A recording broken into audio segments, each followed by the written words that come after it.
Hello students, in chapter 2 is matter around us pure. In our last class we have just started the topic colloid.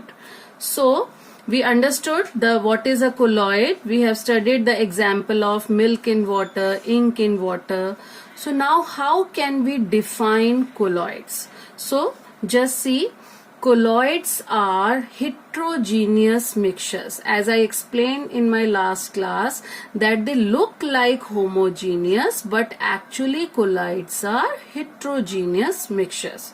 So colloids are heterogeneous mixtures in which the particle size is too small to be seen with the naked eye, but is big enough to scatter a light. For example, milk, ink, these are the examples of colloid.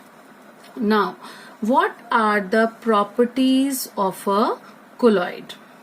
Number one, as we have studied, that colloid is a heterogeneous mixture. It looks like to be homogeneous, but actually it is a heterogeneous mixture.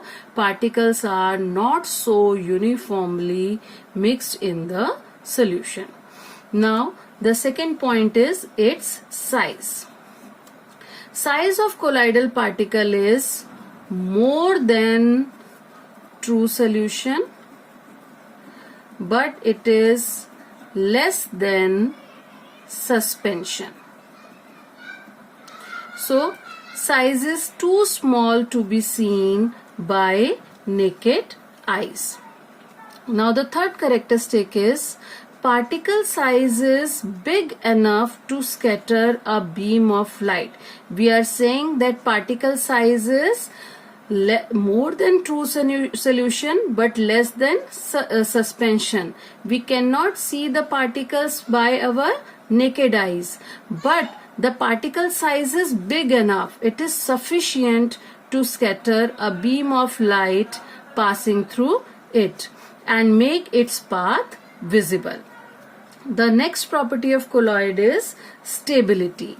Colloid is a stable solution. Particles do not settle down when left undisturbed. As we have seen in suspension, when we keep the particle undisturbed, in that case particles settle down easily.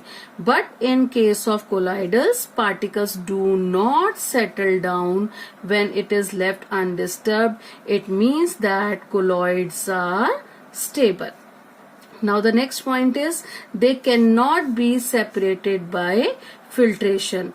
Because the particle size is less than suspension, so we cannot separate them by filtration. From milk we cannot separate water, so there is a different type of method used to separate constituents of colloidals. That method is known as centrifugation. That method is known as centrifugation. This we will study later on.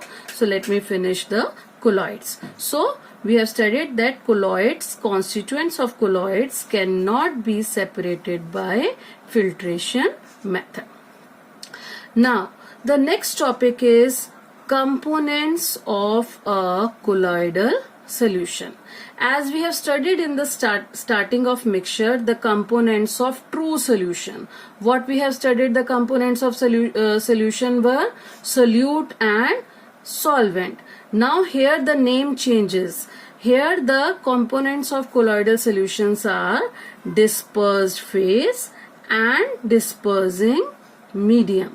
So what is a dispersed phase? It is a solute-like component. Here whatever is a solute we call it as dispersed phase. So the solute-like component or the dispersed particle in a colloid is known as dispersed phase.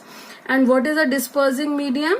It is a solvent-like component. So the components in which dispersed phase is suspended, the component in which dispersed phase is mixed, which is larger in quantity, that is known as dispersing medium. So it is like solute and solvent, but here the name changes to dispersed phase and dispersing medium.